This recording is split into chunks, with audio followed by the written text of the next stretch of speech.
বন্ধুরা আসসালামু আলাইকুম। আমি মোহাম্মদ কাসিমের স্বপ্ন নিয়ে আলোচনা করি। আজ আবহাওয়াটা খারাপ, অনেক বৃষ্টি হচ্ছে। আমি হাঁটতেছি এবং কথা বলার চেষ্টা করতেছি, অনেক বাতাসও হচ্ছে। আপনারা দেখতে পাচ্ছেন আবহাওয়াটা, দেখেন তো ভালো লাগে। বৃষ্টির দিনে আমি একটু হাঁটি, যদিও গা ভিজে যায় কিন্তু একটু হাঁটার চেষ্টা করি। আর এই জন্য ভালো লাগে কারণ রাস্তাটা পুরো একদম নিরিবিলি রাস্তা, এটা একদম গ্রামের মতো রাস্তা, এই জন্য বেশি ভালো লাগে এই রাস্তাটা। তো মোহাম্মদ কাসিম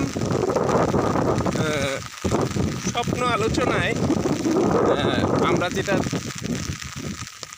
জানতে পারি যে তার যে স্বপ্নগুলো আছে, এই স্বপ্নগুলো আসলে আমাদেরকে সচেতনতা অর্থাৎ ভবিষ্যতের পদক্ষেপগুলো নেয়ার জন্যই মূলত এই স্বপ্নগুলো আমাদের সামনে শেয়ার করেন, যাতে আমরা যেন পদক্ষেপ নিতে পারি। কিন্তু আমরা তো মোহাম্মদ কাসিমের স্বপ্ন অনেকে বিশ্বাসই করি না, যার কারণে বড় ধরনের সমস্যাগ্রস্ত হব আমরা এবং ভবিষ্যতে বড় ধরনের কিছু ঘটবে।